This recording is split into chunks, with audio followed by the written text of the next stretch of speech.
Like rotis sai lakoton Tuhan laksana orang sai boang tusi lupa mudai nama untuk Tuhanmu asa tiut sasude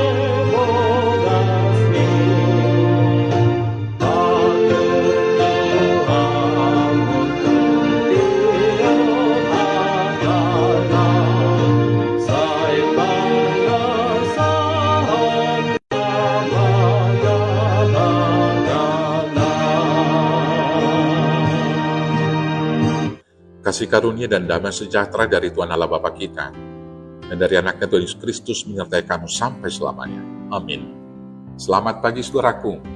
Selamat memuliakan Tuhan dengan semua aktivitas yang baik hari ini. Dipandu firman-Nya dari 1 Korintus 1 ayat 25. Demikianlah firman Tuhan. Sebab yang bodoh dari Allah lebih besar hikmat-Nya daripada manusia, dan yang lemah dari Allah lebih kuat daripada manusia. Demikianlah firman Tuhan. Bapak Ibu Saudaraku yang terkasih dalam Yesus Kristus, manusia adalah mahkota ciptaan Tuhan yang diciptakan sempurna seturut dengan gambar dan rupa Allah. Manusia itu diciptakan istimewa, berbeda dengan ciptaan yang lain, karena Allah memberikan kepada manusia akal budi atau pikiran.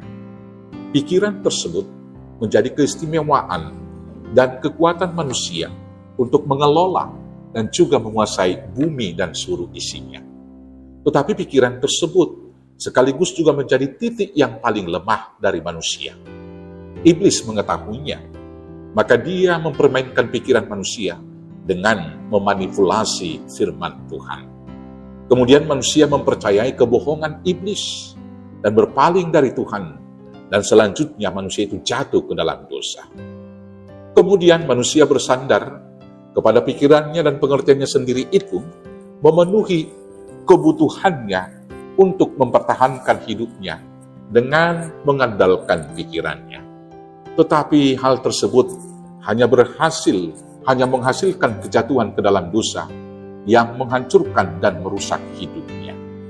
Kemudian muncul kesadaran dalam diri manusia bahwa ada sesuatu kekuatan yang supranatural di luar dirinya yang mengatur kehidupan di bumi. Kesadaran ini melahirkan agama dari hasil pikiran dan rumusan akal budi manusia tersebut. Tetapi kecerdasan dan kepintaran manusia tidak dapat menyelami dan merumuskan Tuhan. Manusia tidak dapat menemukan Tuhan tanpa kebijaksanaan. Manusia tidak dapat menemukan Tuhan mengandalkan kebijaksanaannya sendiri. Karena kebodohan Tuhan lebih bijaksana daripada manusia yang paling pintar. Dan kelemahan Tuhan lebih kuat daripada manusia yang paling kuat sekalipun. Karena alasan inilah, Paulus menegur dan menolak pikiran orang Yahudi dengan kesalehannya yang tidak percaya dan tidak mau menerima Yesus yang mati di kayu salib sebagai Mesias. Paulus juga menolak pikiran cerdas dari orang-orang Yunani dengan filsafatnya yang tinggi, yaitu yang ada di jemaat di Korintus, yang menganggap salib sebagai kebodohan. Paulus memberitakan bahwa Yesus Kristus yang disalibkan, yang menjadi suatu batu sandungan bagi orang Yahudi dan kebodohan bagi orang-orang Yunani di Korintus, adalah kekuatan Allah untuk menyelamatkan orang percaya. Di dalam 1 Korintus 1 ayat 18, Paulus berkata demikian, sebab pemberitaan tentang salib memang adalah kebodohan bagi mereka yang akan binasa. Tetapi bagi kita yang diselamatkan, pemberitaan itu adalah kekuatan Allah.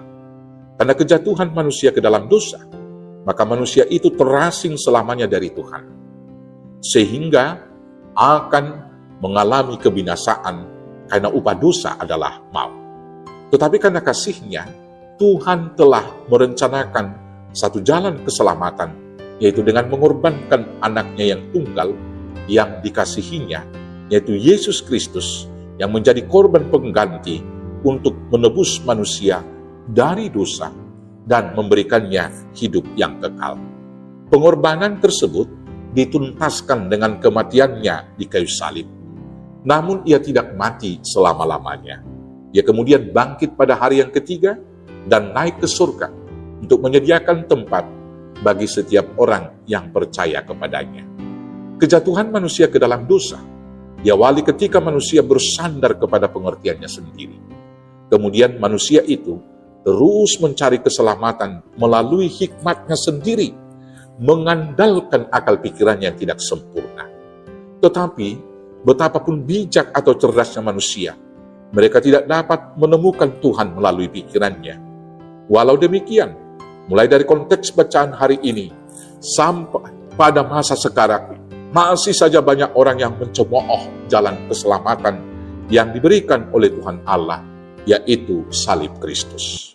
Bapak Ibu Saudaraku yang terkasih dalam Yesus Kristus, untuk dapat memahami rahasia Allah dan untuk menemukan jalan keselamatan yang diberikan olehnya kepada kita, kita harus percaya kepada Tuhan dengan segenap hati dan jangan bersandar kepada pengertian sendiri.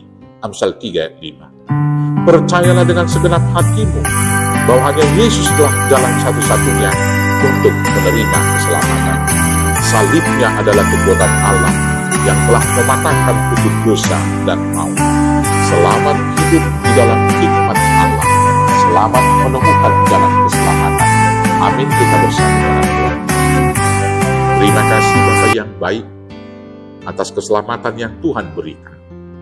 Maka ajar kami dengan pertolongan Roh Kudus untuk mengerti rahasia Allah. Maka teguhkanlah iman kami agar kami percaya dengan segenap hati kepada Tuhan, tidak bersandar kepada pengertian kami sendiri, sehingga kami boleh beroleh hidup yang kekal.